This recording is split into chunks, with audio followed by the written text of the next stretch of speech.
And that was how Bali killed the innocent rabbit.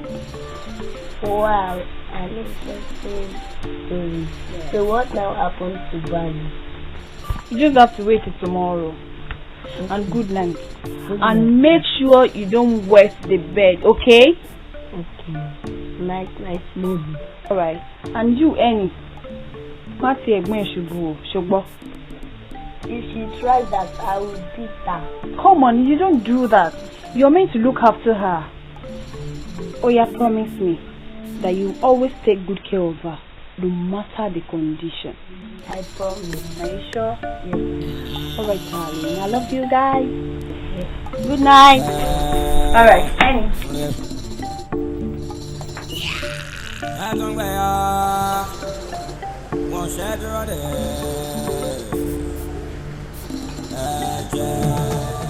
Good morning, gorgeous. Morning, sweetheart. Now tell me, how was your night? Did you sleep well? Yes, I did. We did do till the 10 p.m. lánàá. What happened? Oh.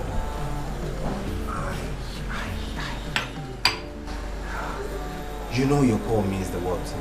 I know. Well, my big girlfriend, my daddy land, and cinema lalo. My big phone is silent, and Tibayin Muti Bagme, Lati Yoko. I thought as much. Anyway, tell him I drop daddy's the airport. She wanna be Momsi. A minute, because Momsi, she has a doctor's appointment. Okay. So I would have to drop him.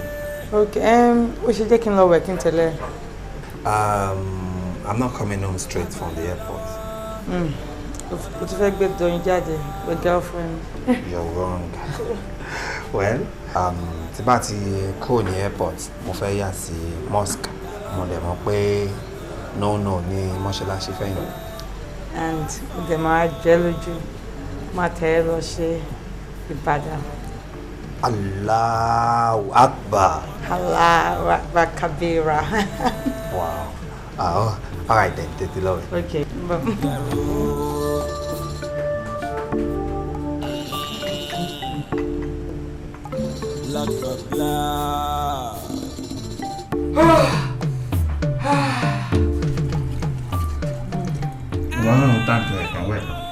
Oh, could I have been? I'll let you go. Alábòsí ni ẹ. Ṣé bóun náà ṣe ń fọnù ni? Mo ṣe tán sí i. Anyway, èmi ti ready ní confirm.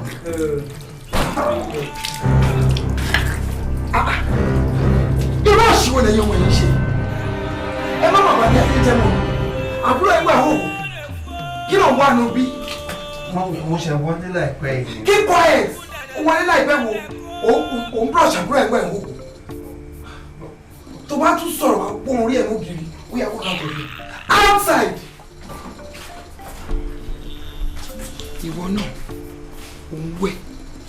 Kí ló dé tó tilẹ̀kùn? Èmi tí ń wẹ̀ kóhun tó wọlé máa.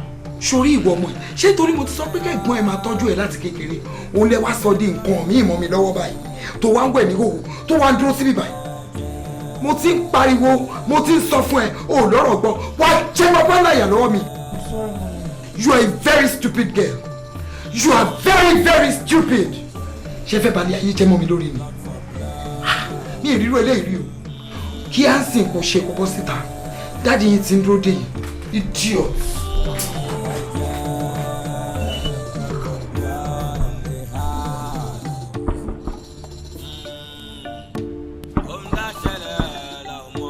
Babe, open up, it's me. DC, open up the store now. Come on, Babo.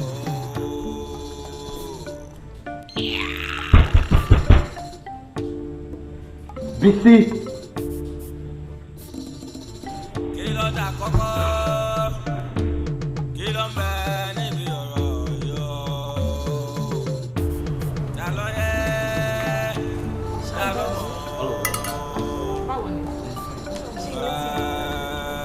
Have you guys seen BC anywhere? Yeah, mi le ni mo fi sílẹ̀ sí kí n tó máa bọ̀ on lecture. Bẹ́ẹ̀ kí wà lẹ́nà. I mean, I was there. I didn't find her there. And I've been calling her phone, no response. I'm so worried, really. This is unlike her. I tried to call her too, but she's not picking up. But you fẹ́ wà nínú ilé àbí nǹkan. Èmi tẹ̀ fẹ́ bí pé kílé tí wà fún lecture. Ọkọ̀ gbé phone ẹ̀. Then jókòó náà kò jẹ́ kí n order fún oúnjẹ fún ẹ then. And forget about the food for now. Do you have your keys with you? Yes. Let's go check for her. Oh, okay. And ladies, ẹ má bínú. Má padà wá bá yín. Bẹ́ẹ̀ alábẹ́ igi òrùngbò àbẹ́ mi.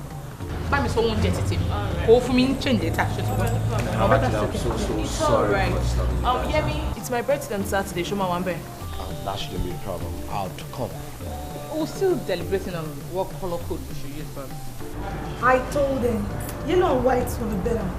Unlike white, all white is a common color. What's your take on that? Well, actually, I am not into colors, but I love yellow. Yellow is told you. Okay, anyone. So Alright, girls, leave your Run along. Yeah. I don't know. I'm famished. it's alive! Ah! Busy! Move this medicine! Busy! Today! Busy, where are the kids? Let me see!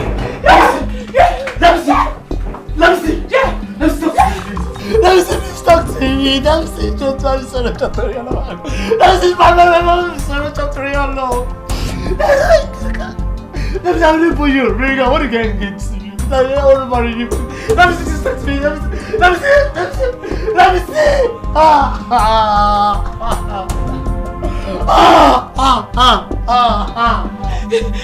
Can you rest off for me? I need to tell you.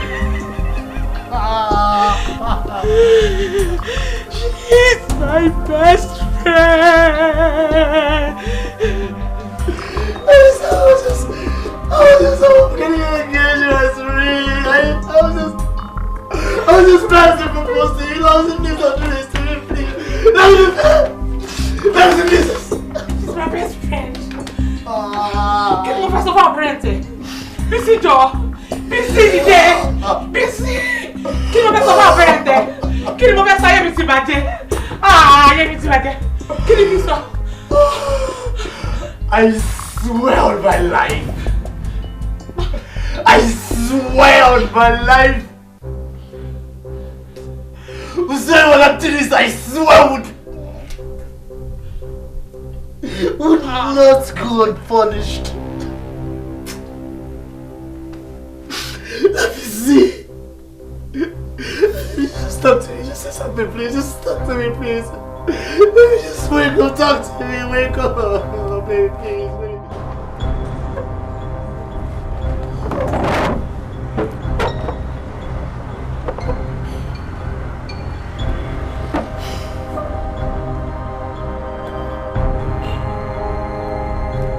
Hear me. Calm down now. Eh? We both know we will get the culprit. Come on, Yemi. Take a chill pill. Eh? Calm down. No the vex. Look at the way you're crying like a baby. Huh? You see, I know what you're going through at the moment. Yes. But at the same time, you need to calm down. We will get to the root of the matter. It's just a matter of time. I was real busy. I loved her. Can you believe I never cheated on that girl?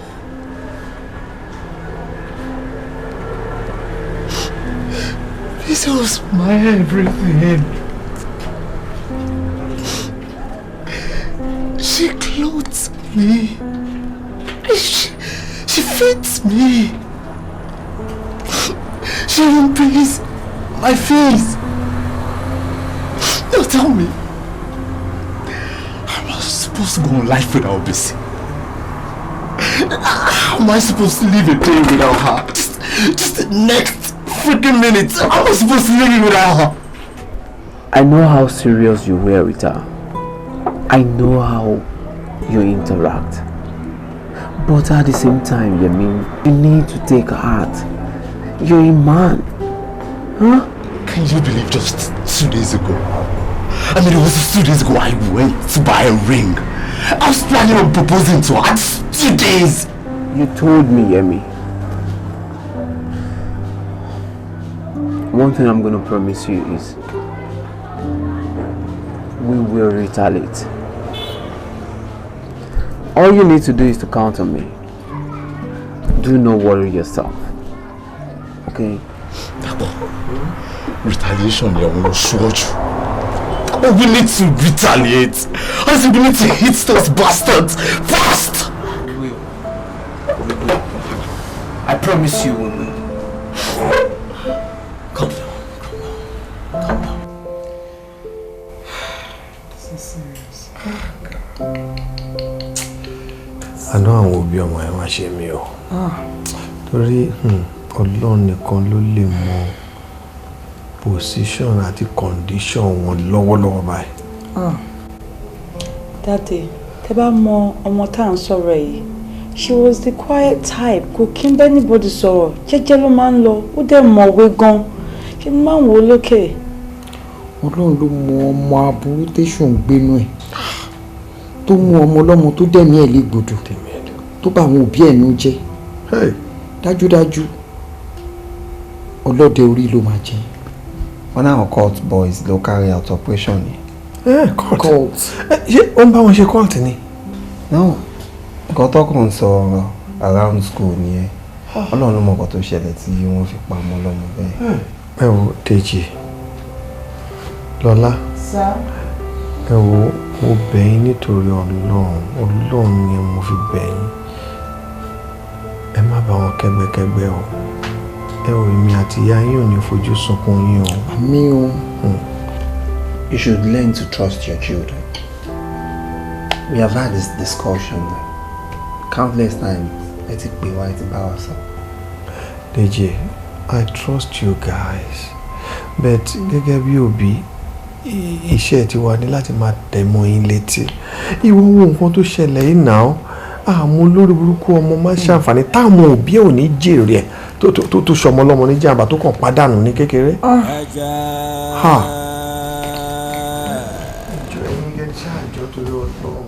Ẹ má mà dúró dẹ̀ kó. Ikú ń dẹ̀dẹ̀ kó. Bájá bá forí kọ́ mi. Bájá bá forí. Come. We are all sorry for your loss, Yemo. We're deeply sorry, brother. We feel your pain. Well, condolences accepted. My fiancé was actually murdered in cold blood. And I want you all to fish out who did this. And when I say you all, I am making no exceptions to nobody. I am begging. Please help me.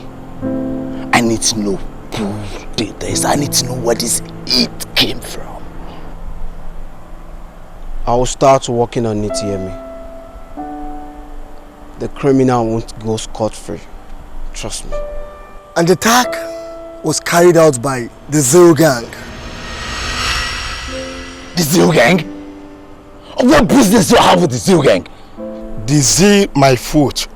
I had motion telling Coyote you murdered his brother. Yemo didn't have anything to do with Yomi's murder.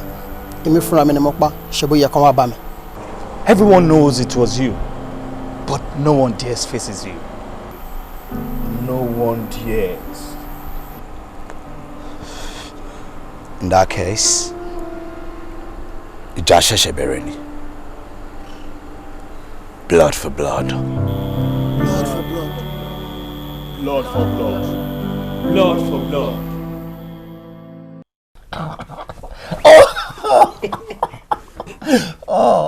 Listen, go to work. Kí ni àṣìtẹ́ ń ṣe yìí? Ẹ káàbọ̀ mọ́mì. Kúlé, mo ń bèrè kí ni òṣìtẹ́ ń ṣe? Irú ra ni wo lélẹ̀? Mọ́mì, kí lẹ ò bá ń ṣe? Ó massage me, that's all. I am sorry I overreacted. But at this age, there are things you shouldn't be doing together again. Ẹ ti dàgbà. Kò yẹ kẹ́ tún máa ṣe pálapàla pẹ̀lú ra yín mọ́. Bẹ́ẹ̀ náà ni lálẹ́ àná. Eléyìí ó bẹ̀rẹ̀ sí ní rìn kiri ní ìhòòhò lójú ẹ̀gbọ́n ẹ̀. Mummy, mo wọ bra. Keep quiet! Ṣé pants and bra yẹn òun ló máa wọ̀ tó jẹ́ aṣọ tó máa wọ̀ níwájú ọkùnrin tó máa rìn lọ́rìn bọ̀ níwájú géńdé? Oh, ẹ̀gbọ́n ẹ̀ ni. You're very stupid. And let me tell you, it is forbidden. Highly forbidden. Okay, Mom. Okay, I gbà pé nǹkan tá ń ṣe kò dáa. Ẹ ti sọ fún wa báyìí sí. A dẹ̀ máa adjust, But àmọ́ èmi ò rí big deal nínú kíní. Ó tọ́ ni now. Oh my God. Oh my God. It's an abomination, girl! I think it's high time we change this topic. Mom, Shebidali Shimade next week. Well, Toma fún holiday. Oh, Mommy, ìyàwó Uncle Ade wà pẹ̀lú àwọn ọmọ. So mo sọ pé ẹ̀sìn ńlẹ̀. Mo ti débẹ̀. I have a disturbing news. Kí ló ṣẹlẹ̀, Mommy? Kí ni nǹkan tó ṣẹlẹ̀? Your father will now be coming for Salah break. Oh my God! No! Oh no! Not this year again. Last year, wọ́n wálé náà. Ṣé mo sọ fún ẹ, bó lè má wá. Ẹ mọ̀ tèmi ti Yorùbá yìí sìn. Mo ti wá conclude lọ́kàn mi pé kí gbogbo wa kó ẹrù wa ká kó lọ bá wọn ní America ńbẹ̀ ká jọ máa gbé bẹ̀. Wá síta ni. Ẹ wo, it's a no thing for me. Irọ́ America báwo. Yeah, get out of my room. Kí ló máa ń ṣe yín báyìí? Kí ni ṣe yín tẹ́ máa ń ṣe báyìí? Ẹ ti dàgbà. Yeah. Yeah, get out of my room.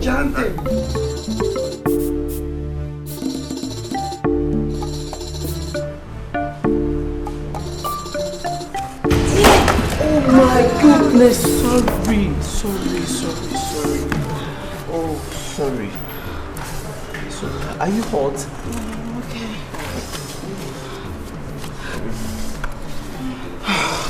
And here you go. Thank you. Please, next time, you watch your steps. Okay, thanks. Mo ní lecture ni, so mo fẹ́ sáré lọ fún. Regardless, I know you're Dapo. And I'm sorry about your friend's girlfriend. Oh, it's okay.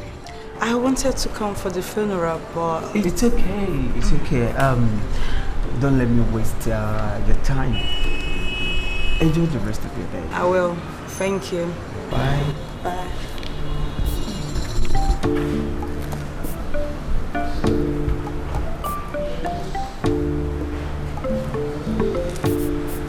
No, seriously, the police are not doing jack. We need to act fast. Not invite me to 10 times. Yet, Kosikoko. Right. Chief. You this. But I am not sleeping. I just keep my low pee. That one like you constantly remind me. Blood for water. Yes, my brother. Blood for blood. No mercy. I said no mercy. I'm gonna fight this battle till my last breath. Hey guys, she might so happy see me. Well, actually, I have my needs. Then you guys should try to report to the police instead of trying to take laws into your hands. Emma, she got so ugly, you. Two wrongs don't make a right. How dare you? How dare you open that thing you call mouth? My woman was murdered in cold blood. Oh, sorry, my wife. Tunde was murdered in cold blood. And then you are sitting down, preaching you know what our family is going through? Do you know what I'm going through right now? No, I guess. Q, I understand what you're going through, but then I want you to take it easy.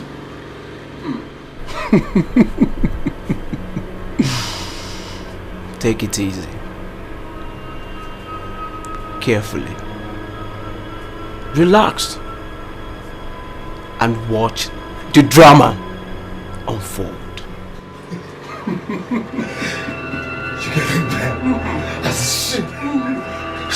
Watch the drama unfold. Alright? Just relax and watch. Push one must care. She will no matter pick me up.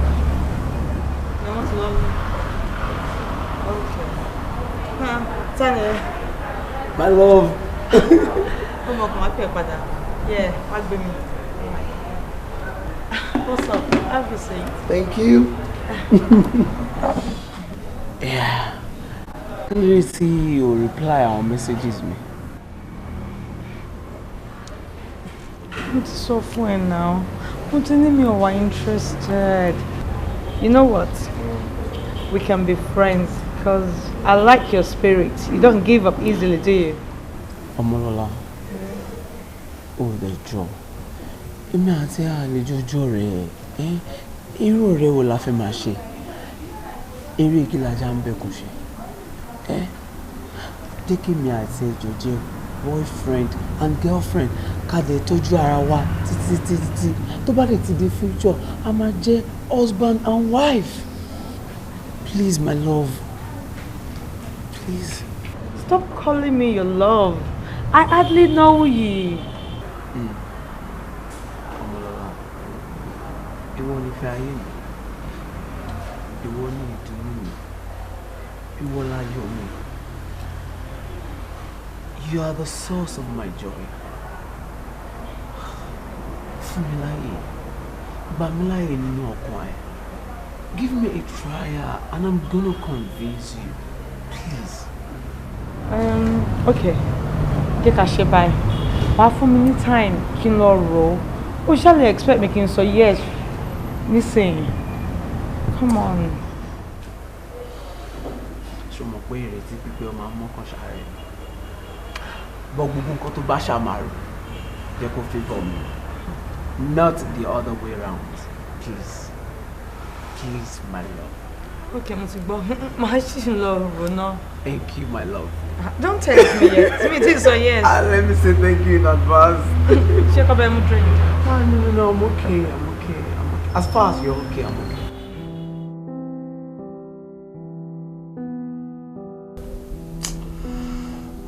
Mom, you don't bother me.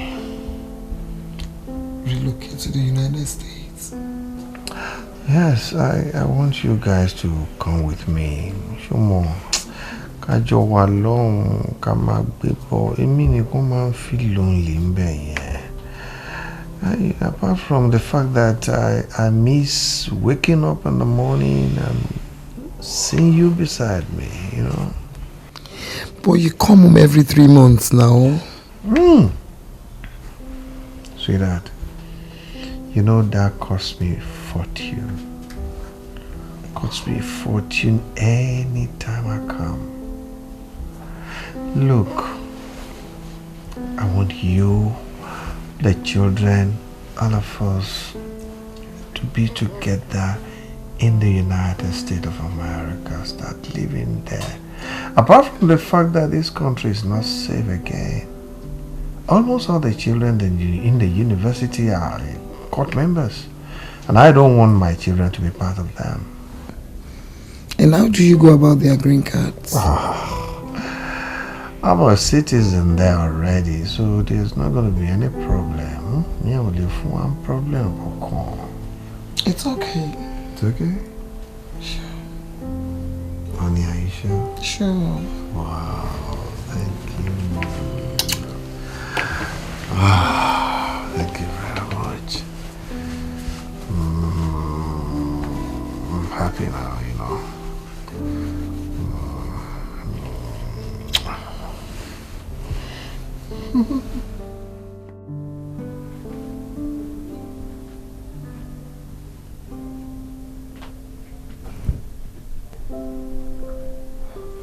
Má bínú sí mi. I'm so sorry. Why join me lábẹ́ duvet?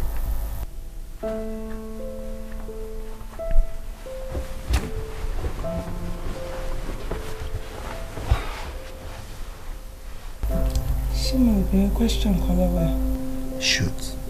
Why do you hate Dapo so much? I just don't like him. What is your reason for me?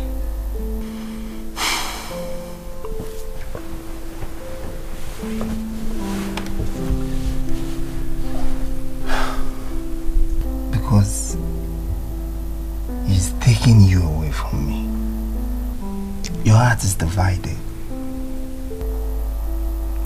If that's the only reason, I can live with that. But let me tell you something. Nothing can come between the two of us. Not even Dapo.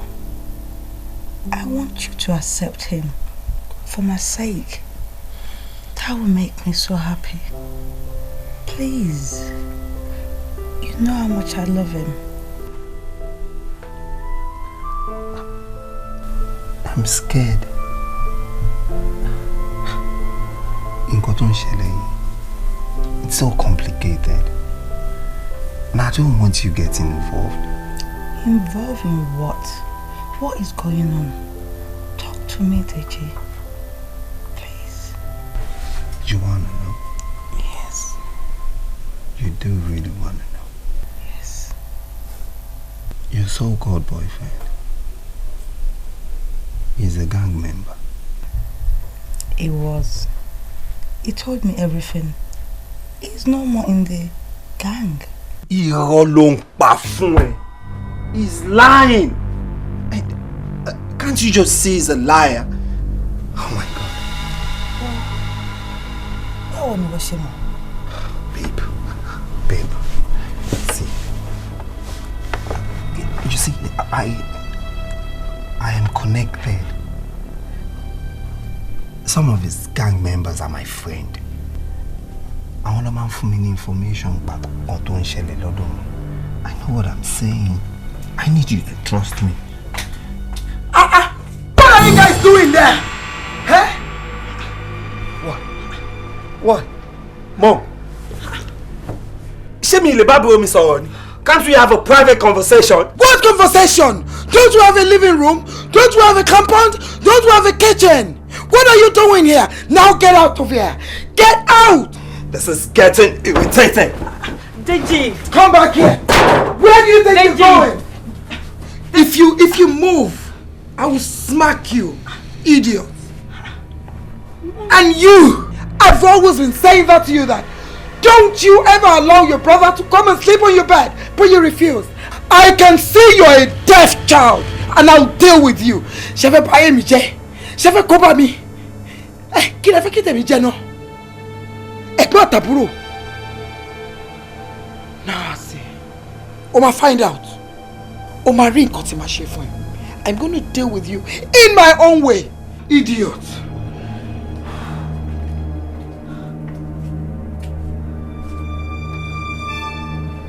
God.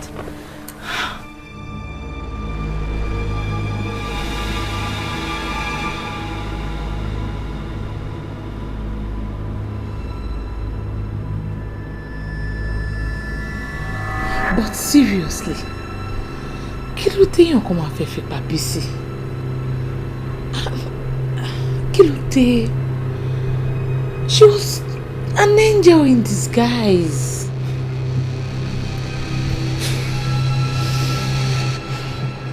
They wanted to retaliate. Mo rí gbà wọ́n pé inú wọn dùn sí wọ́n ti ṣe nǹkan tó fẹ́ ṣe. At least now they are happy. Èmi tó máa lọ sí máa kọ̀ọ̀kan. It's cold hot. Guy, chill. What's in bínú? Don't be vexed. Just calm down. Make I calm down. When I know where the heat come from. And then see you. And they go hear the music. They go face her.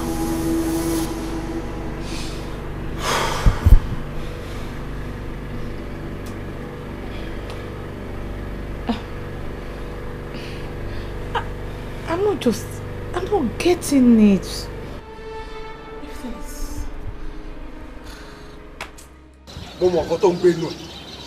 If you dare touch my sister, if you lay your hands on her, I'll tear you apart. Stay away from me. Zero.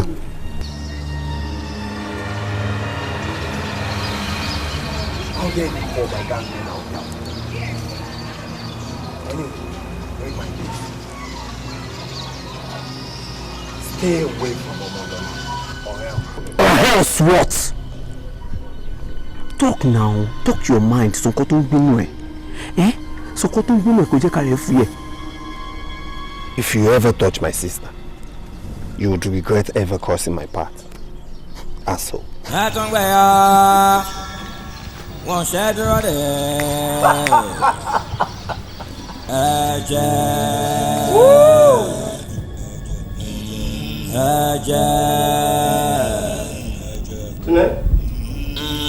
ẹ̀jẹ̀ fún ẹ̀jẹ̀, blood for blood.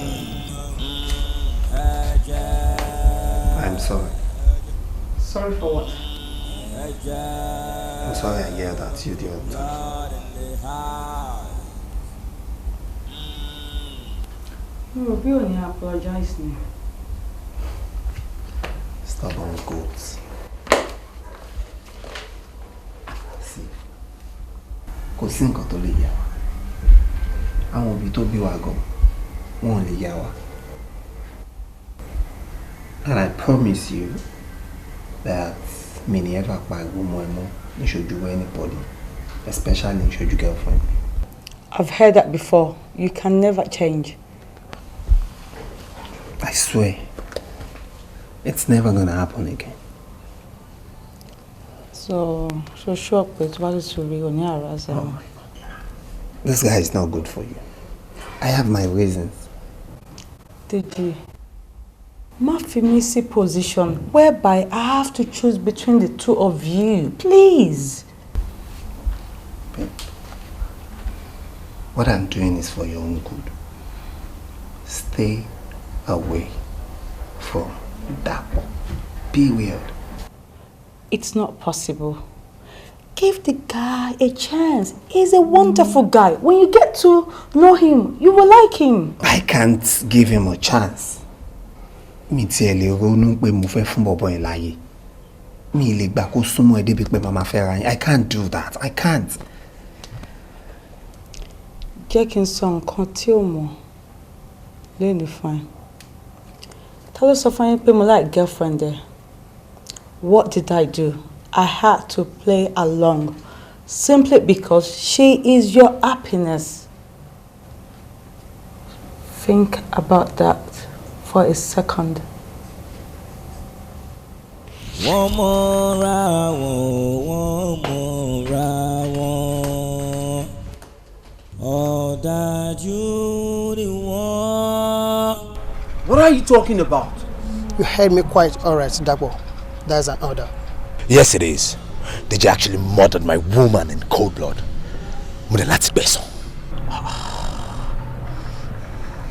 Yemi, don't get Lola involved. Don't get her involved at all. She knows nothing about this. She's innocent. She knows nothing. Did I hear you just mention innocent? No, you tell me. Was BC ever involved in all this? No. Did she have a part in all this? No. But what did Deji do? Deji took my toy away. Leader, you need to talk to Yemi. Lola is innocent. She's innocent. She knows nothing about this. How we can settle this amicably between ourselves? How can we Tajesile for no reason now? It's high time we fold our hands. I think I support that. Guy. Now you told me going to talk about fold hands, eh? Guy, don't try losing for T-junction, no. If you've actually forgotten what we stand for, brother. Blood for blood. Lola is going down. Lola is going down. Lola is definitely going down. Oh guys, make not take cheap pill now. I beg now, eh? Yemi, Remember Lola is my girlfriend. Your girlfriend by who?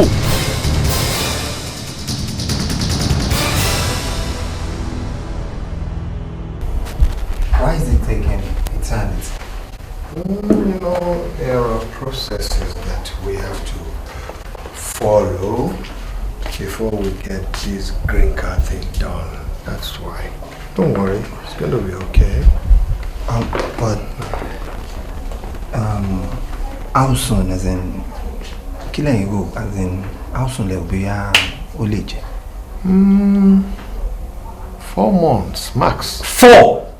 Yeah. As in 1, 2, 3, 4 months. Yeah. Oh, Dad. 4 months sounds like eternity, like forever. Leji. Kí ló dé tó wá wà so eager? Ṣé bí tẹ́lẹ̀ kò wọ́n ẹ́ láti tẹ̀lé mi lọ sí US? No, Dad. For me, ever since that since so, I have been with you. Okay. I wanted this. Alright, don't worry. We'll work it out and you're going to enjoy every bit of it. I'm telling you, there won't be any room for any regrets, okay? Huh? You don't know how much I want this, like, Biko Yan Sin. Don't worry, 4 months is not too far, alright? I guess I don't have a choice. Don't worry, be happy. You don't worry, be happy. I'm confused and I'm very, very scared. I'm not sure I'm safe anymore. Yes.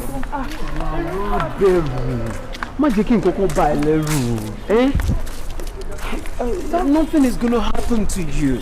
I promise you, Lola. Something is bugging my brother. And what is it? I don't know. I can't put my finger on it. Well, he's only being protective of you. And that's all. It's like you did something to him. Me? Yeah. I did something to your brother? Come on, Lola. I don't even know him that much. I don't know him. You know, we see each other in the school. Hi. That's all. Bye. We are not a close friend. We are not even friends. Our rule number 1, we have to be transparent with each other. Exactly. Lola, you know how much I love you. You know I love you so much. And nobody dare touches you. And I love you too.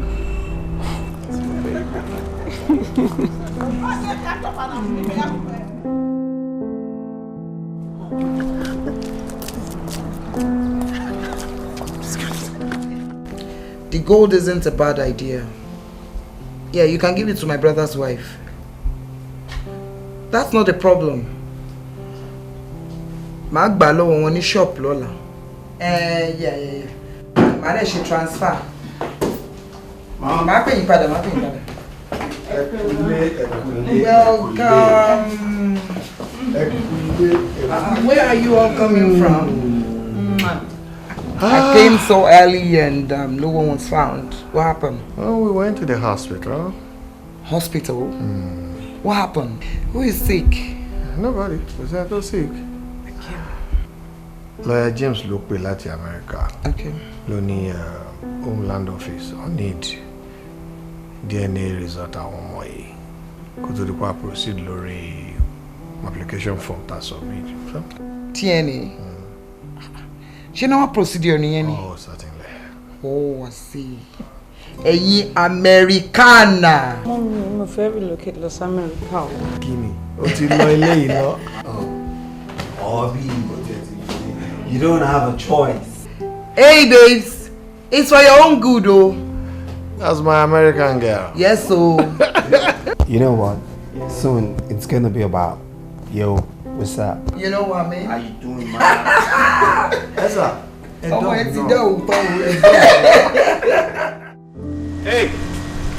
mo gbọ́ pé o fẹ́ pàdúrà mi níjọ́ Saturday. I have a couple of informants in your so-called caucus. You killed my fiance. Yes. That was when I thought you killed my best friend. Well, good enough for you. You got to find out that I wasn't the one who killed Yomi. Smart did. Later, let me know what I find out. See, I am sorry. My sister knows nothing about this. This is between us. I want you to spare her. And you think it is that easy? Huh? Tell me, did BC know anything about all this? Was she ever involved with us? No. Look, Deji, blood for blood. It wasn't about that. You know, you guys ain't let bury blood for blood thing. I know how you feel about your girl. You should understand how I'm feeling about my sister. I just want you to spare her. Please, I'm so sorry about what I did.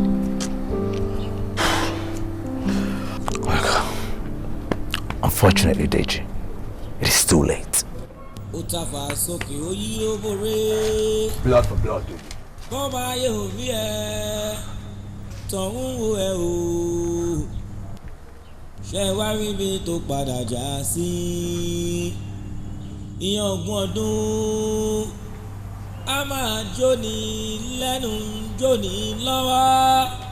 Hey guys, cut the crap on blood for blood.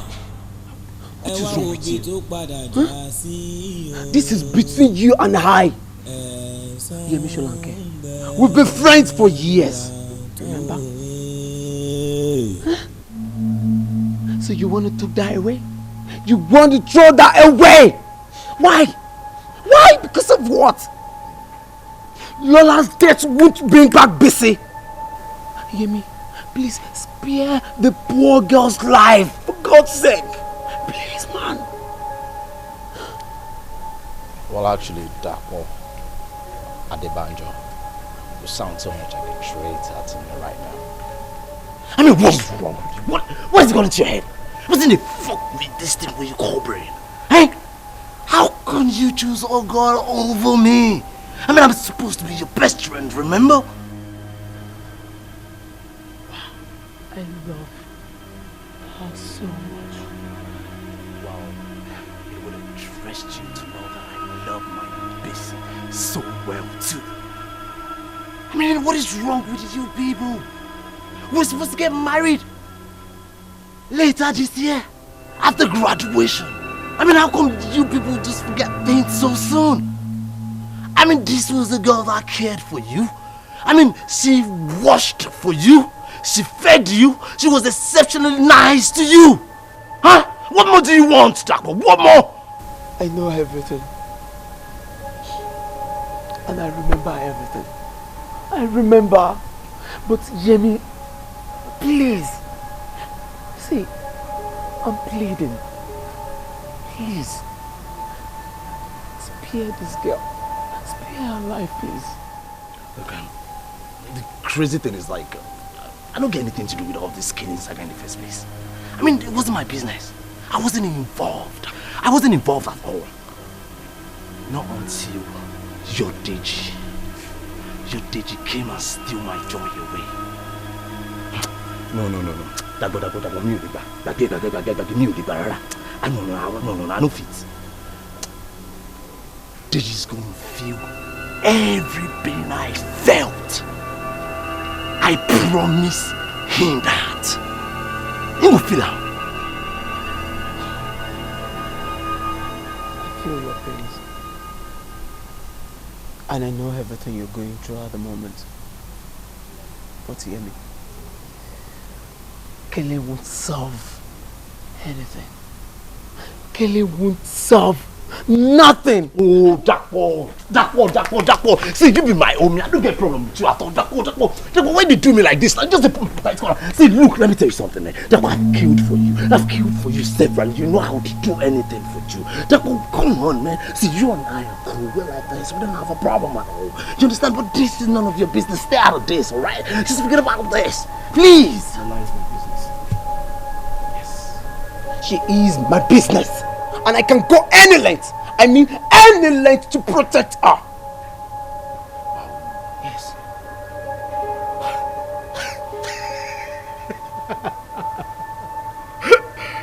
Well, in that case, brother, that is if you still want.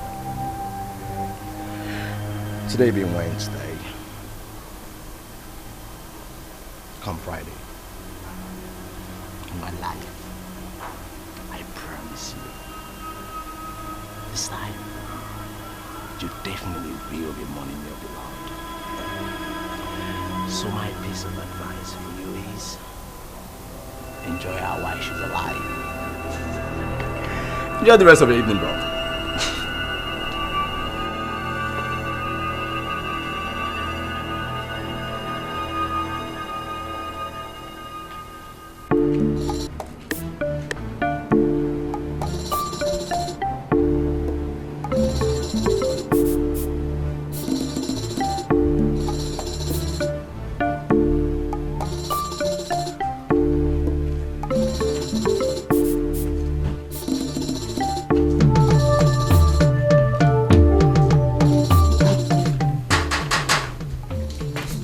Get if I don't call up now.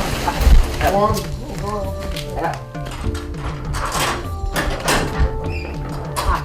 Doctor. How are you doing? I'm doing. Doctor Fatonode. How are you? Good day, sir. How are you doing? I'm fine, sir. I came to your office yesterday. You weren't around. Òótọ́ ni kò sí rọ́bẹ̀, sir. Gbogbo àná yẹn iṣẹ́ ìta ni mo lọ ṣe. Okay. I am so sorry, sir. No problem. I'm so sorry. Ṣé kò sí tó ń search for me all over the place? Yeah, kó má bàa sí ni, sir. All right. Nǹkan tí ó ṣẹlẹ̀ gangan ni pé DNA test tí a ṣe fún Deji. Along the line, the process at the laboratory, gbogbo process that man ṣe in the lab actually came out inconclusive. Tó bá dẹ̀ ti rí báyìí, it is normal for us to call for a retake. So ìdí nìyẹn tí mo ṣe ní kí n wá fúnra mi and mi ti fẹ́ fi ṣọ̀rọ̀ phone call àbí nǹkan kan kí n lè wá ṣàlàyé, apologize and indulge you to present. So which means we have to run it again. I am so sorry, sir. Practically reach a logical conclusion and avoiding discrepancies. Well, unfortunately, I did your phone was in the way. Okay. Yeah. Okay, don't worry.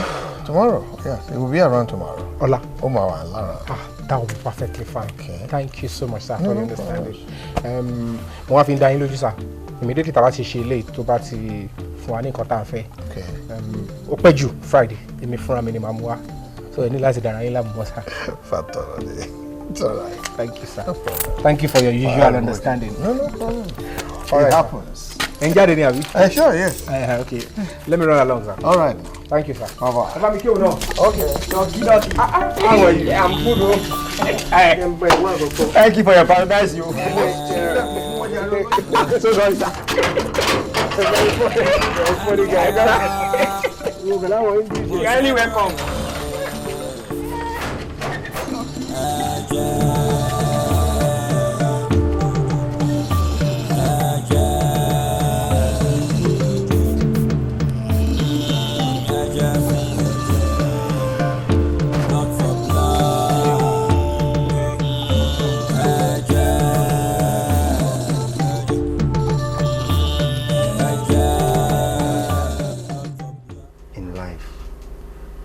To make mistakes that would later have a greater impact in our future.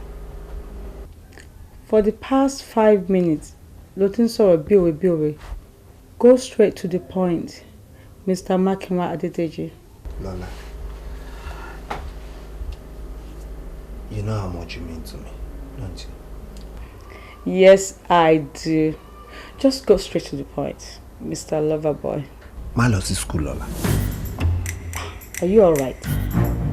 Today mo wí pé final exam ni mo sit fún lọ́la. Don't be silly. Alright. But wherever you go tomorrow, I would have to be there with you. Hang on. Now, you guys are beginning to freak me out. Ojemo we pay that papa mi láàárọ̀. Same thing ló náà sọ fún mi. What is really going on? Nothing. It's just that we both care about you. Ìjọ́ wo nìyẹn bẹ̀rẹ̀? Ìwọ àti Dàpọ̀ la máa ń sọ̀rọ̀ nípa yìí. Do I look stupid to you? Deji, talk to me. I know something is up tomorrow. Now, what is it? You're not going to talk? Okay. It's alright if you're not going to talk. Anyway, how far can we get something? About that. What is she like? About just nothing going to America, Larry. She by John Lloyd.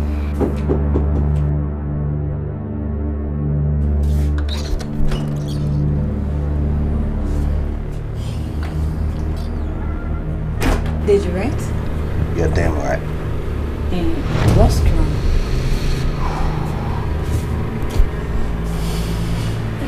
Your boyfriend killed my best friend. No, please, drop the knife. And let's settle this amicably. Amicably? Did you use that word? He killed my best friend. Lost on Gongo. Can you not talk about it, please?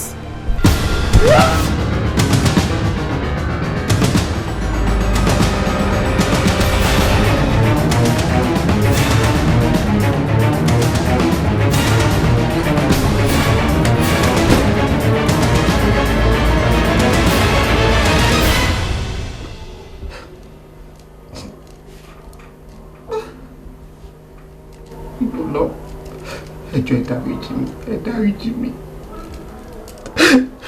Astaghfirullah that I'm feeling like. Astaghfirullah that I'm feeling like. Astaghfirullah that I'm feeling like. Astaghfirullah that I'm feeling like. Astaghfirullah that I'm feeling like. Astaghfirullah that I'm feeling like. Astaghfirullah that I'm feeling like. Why mommy? Why mommy you know? Why you me? Allah. Astaghfirullah that I'm feeling.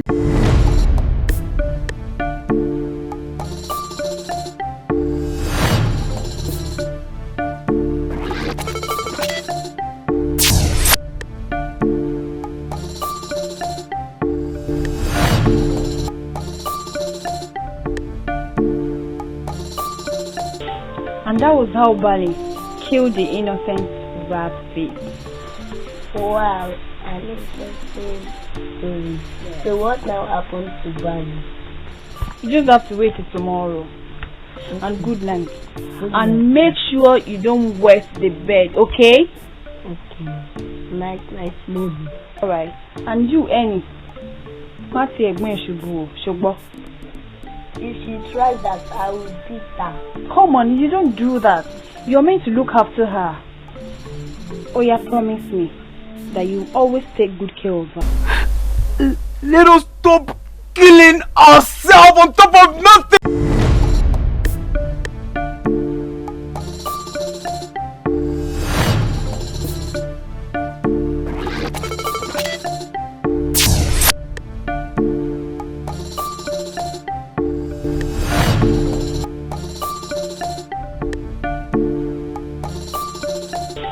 And that was how Bali killed the innocent rabbit.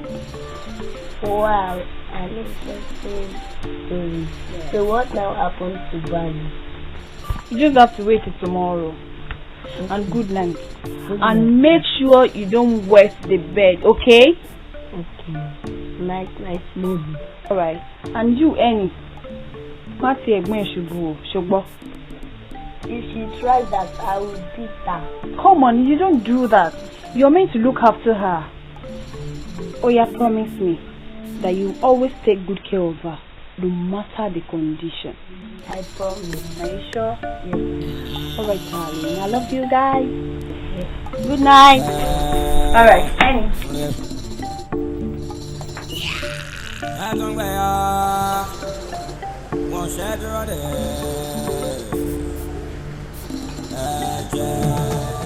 Good morning, gorgeous. Morning, sweetheart. Now tell me, how was your night? Did you sleep well? Yes, I did. We did good till the 10 p.m. lánàá. What happened? Oh.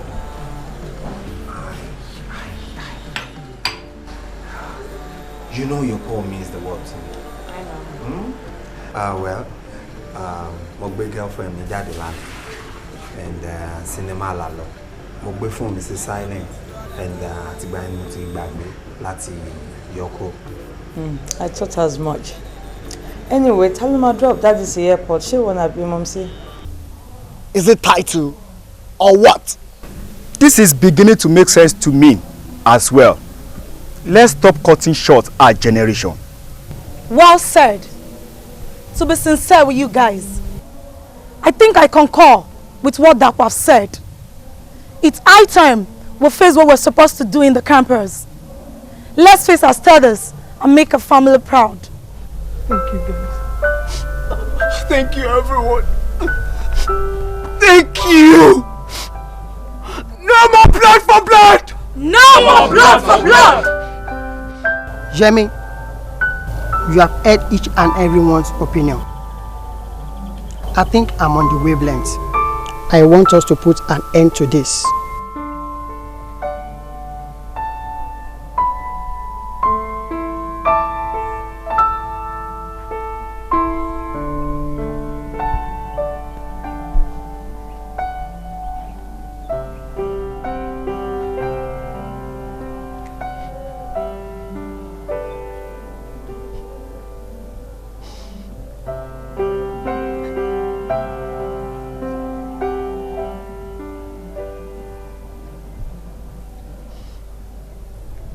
No more blood for blood.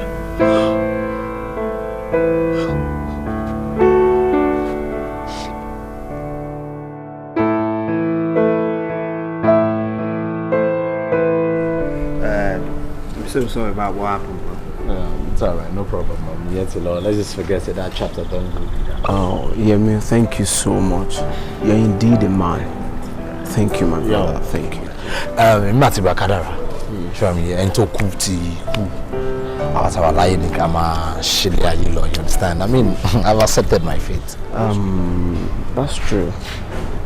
May our soul continue to rest in peace. Sorry. You guys, excuse me, please. Yeah. Hello? Yeah, what's up? Alright, no problem. For maybe 30 minutes, my buying scene. Yeah, sure, it's alright. Guys, I need to rush off now. I need to be somewhere. Where do you go?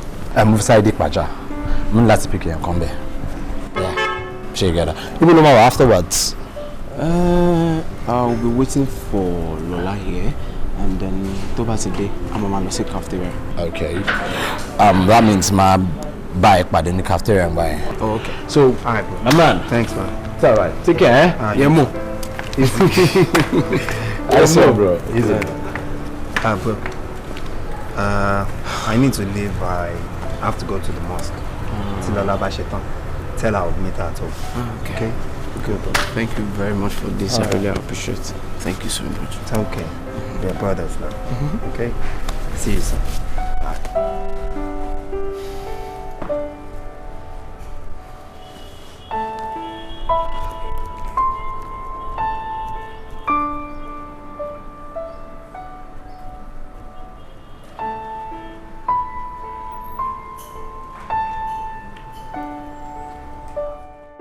No, this can't be true, Fatalode. Chief, it is. And many of Totoba in here carry out testing. Nígbà tó tún fẹ́ rojú, mo ní kó mú lọ sí neighboring lab tá máa ń lò tàbá ti ní backlog. Èsì kan náà ló bá jáde. Sir, I'm afraid you're not the father of Teach. Are you sure of what you're saying?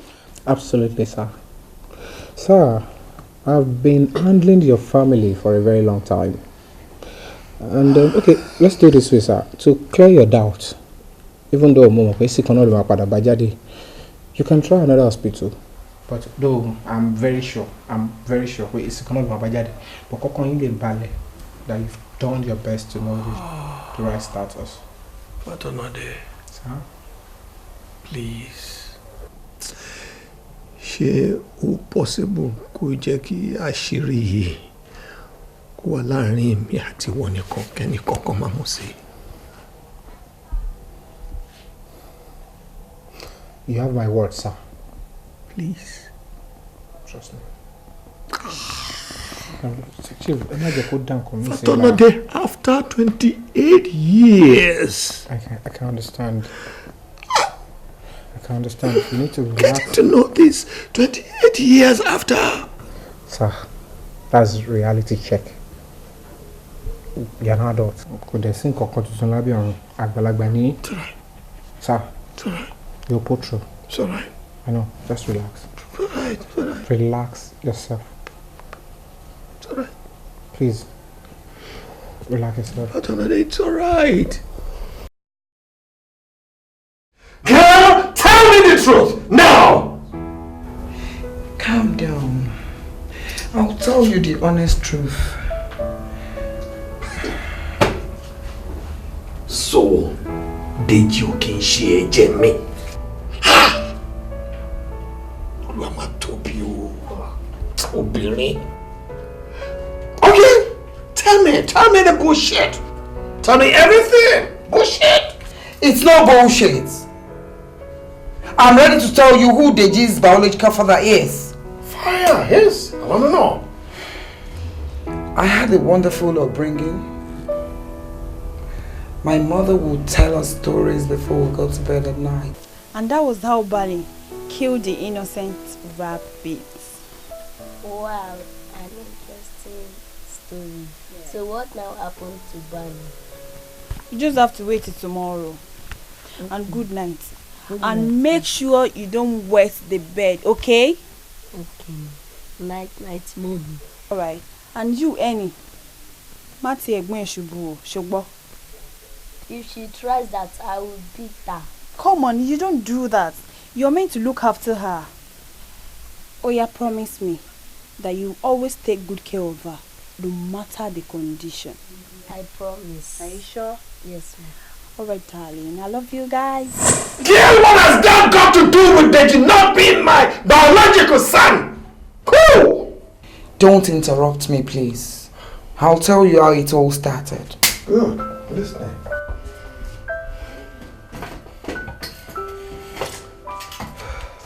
I wanna know.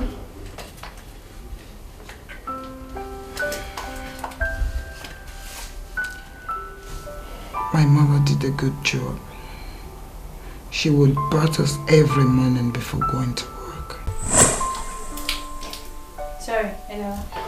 Bele. Mama, I will listen while you're doing, okay? If I were pregnant, so that my work or friend made you, but sugar. Alright, darling. Sorry, eh?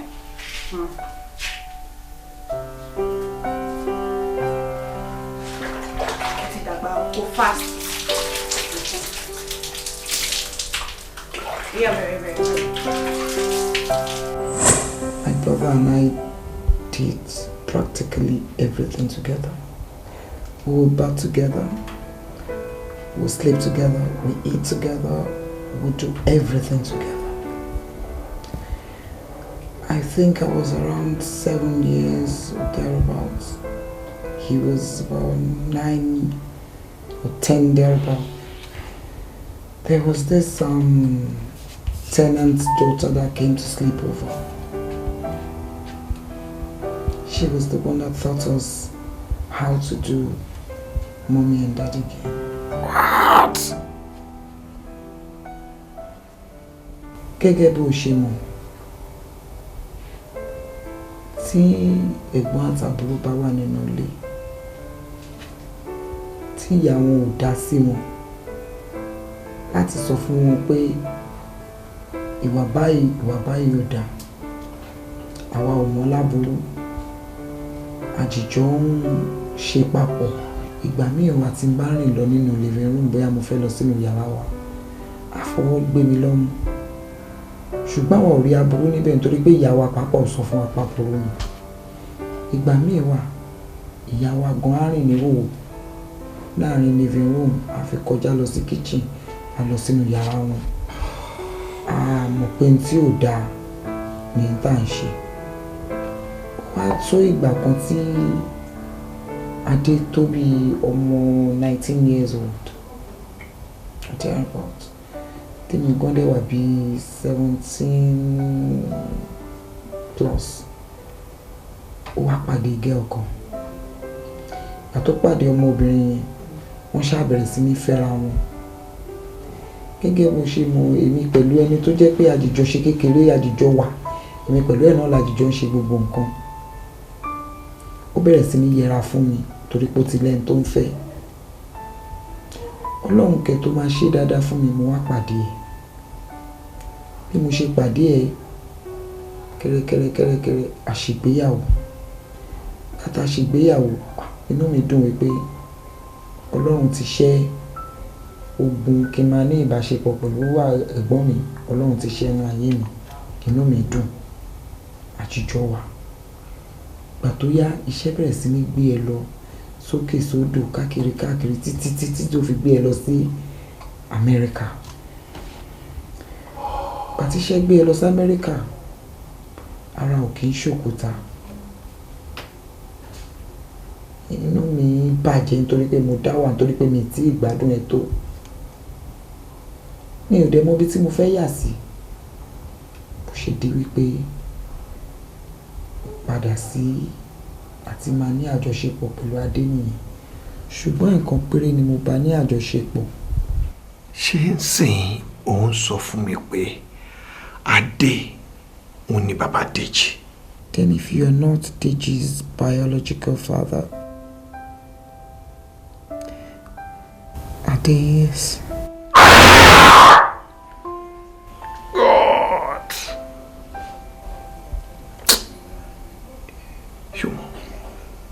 You know what?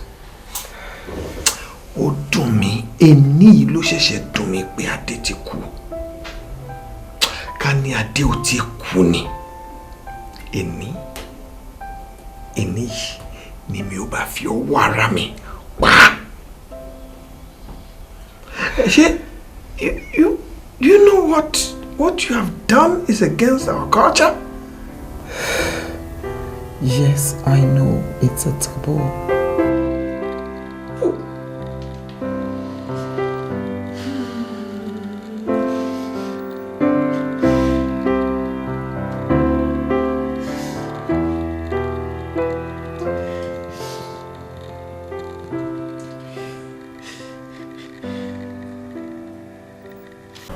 Dàpọ̀ kí a máa lọ ó ti rẹ̀ mí mo kí mo ṣẹ̀ṣẹ̀ parí exam mi ni I need to go home and rest. I know. Yemi ló ní kí n dúró dùn and they will soon be here. ó mọ̀ nǹkan bẹ́ẹ̀ mi máa lọ Friday lè máa gbé ẹ̀ because bí wọ́n ṣe sọ̀rọ̀ lẹ́ẹ̀kan yẹn lẹ́ẹ̀kan ọ̀kan ṣẹlẹ̀. Yemi náà ló dé. Oh boy, I've been calling your number. What happened? Ọ̀dà àdúrósì bàlátàrà. Ọ̀mọ́lẹ̀ wà. Mọ́lẹ̀ yẹ.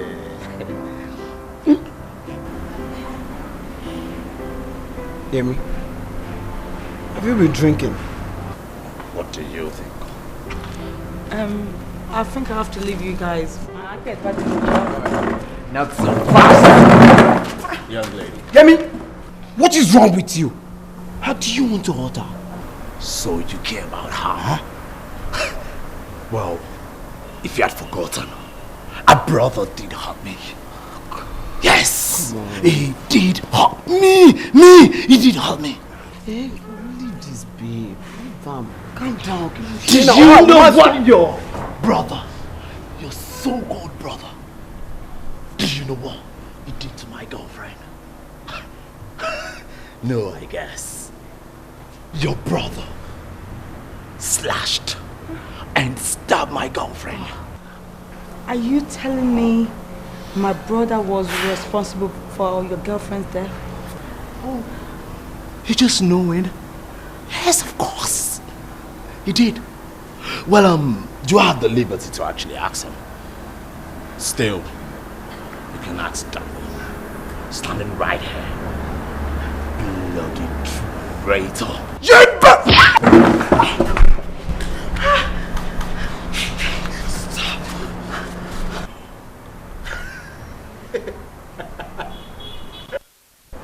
You see?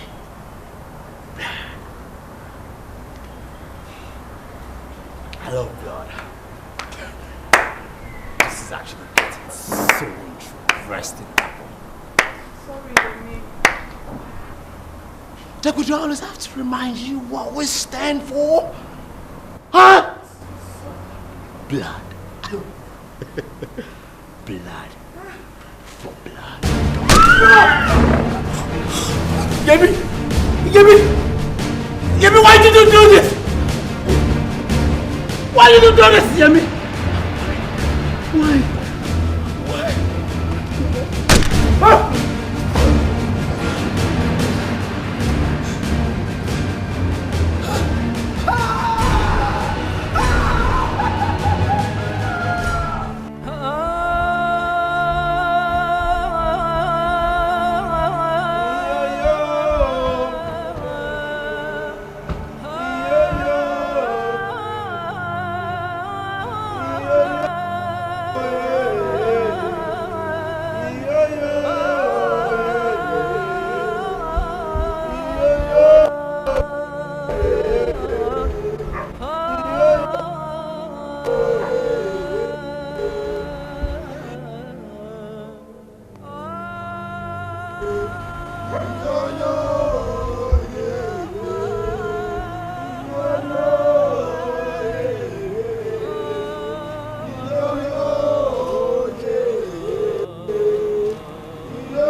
Olúwatóbilọ́ba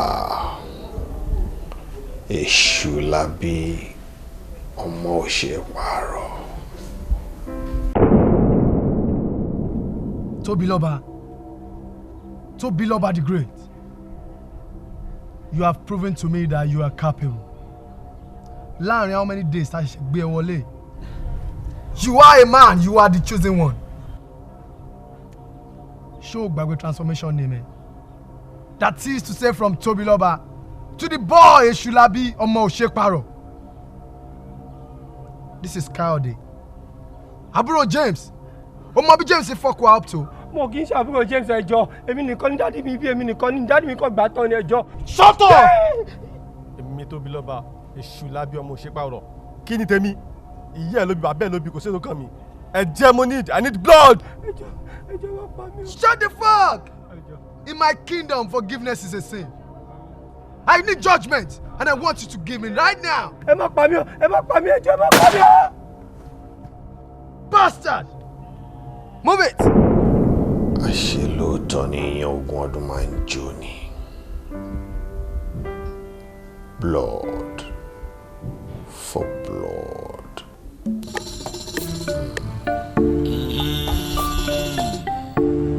Àtúngbẹ̀yà wọ́n ṣẹ́ dúró dé ẹ̀jẹ̀.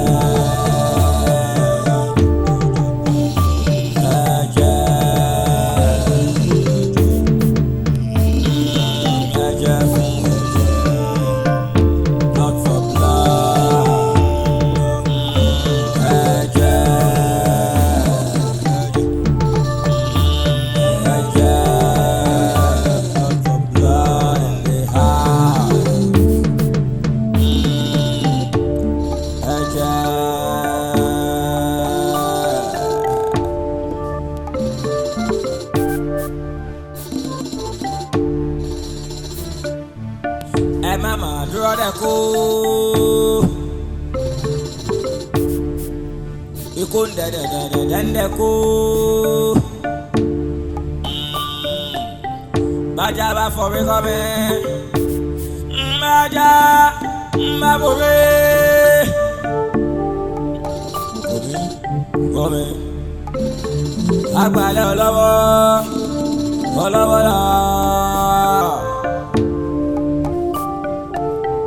Ó gàlágà jù ó. Jalọ́mọ̀ di ọ̀rọ̀ kó wá wẹ́ kó wá sọ.